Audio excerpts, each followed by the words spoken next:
Hi, Lee Thurburn here, and in this lesson we're going to talk about different forms of enterprise ownership and why and how you make the decisions to what type of ownership structure you want to have in your business and what kind of impact that has long-term on the business.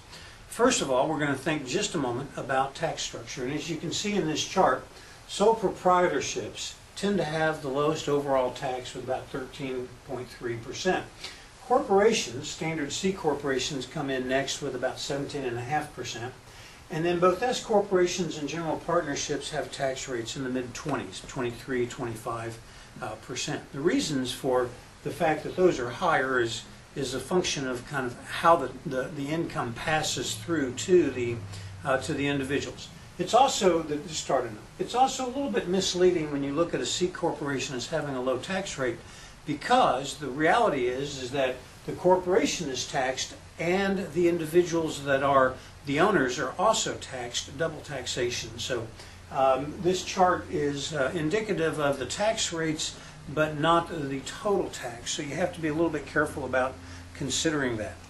So what are the reasons or the things that you think about when you start a business up in terms of deciding what kind of entity to create? Certainly tax considerations are part of it. A major other consideration is liability. How much liability you have for the actions or the losses that take place as a result of the business entity.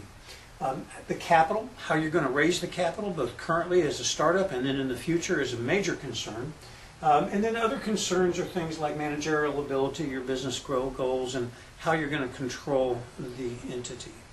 There are about 9 major types of ownership entities.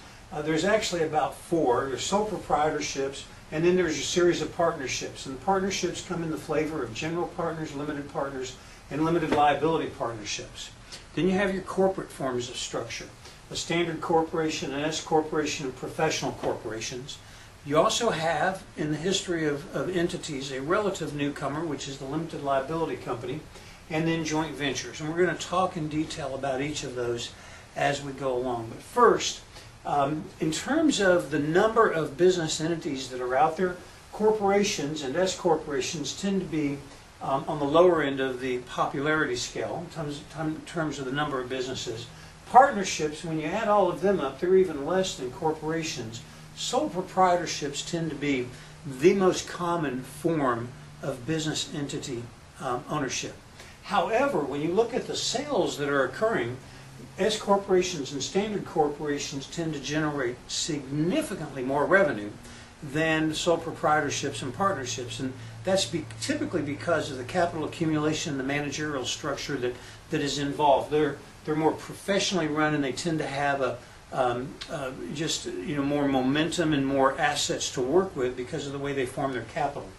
Limited liability, limited partnerships, and general partnerships come in second when you add them up, and then of course sole proprietorships, which are, in terms of the raw number of business entities, the most numerous, generate much lower sales in comparison. In terms of percentage of net income, it's a similar story. Corporations generate the vast majority of the income.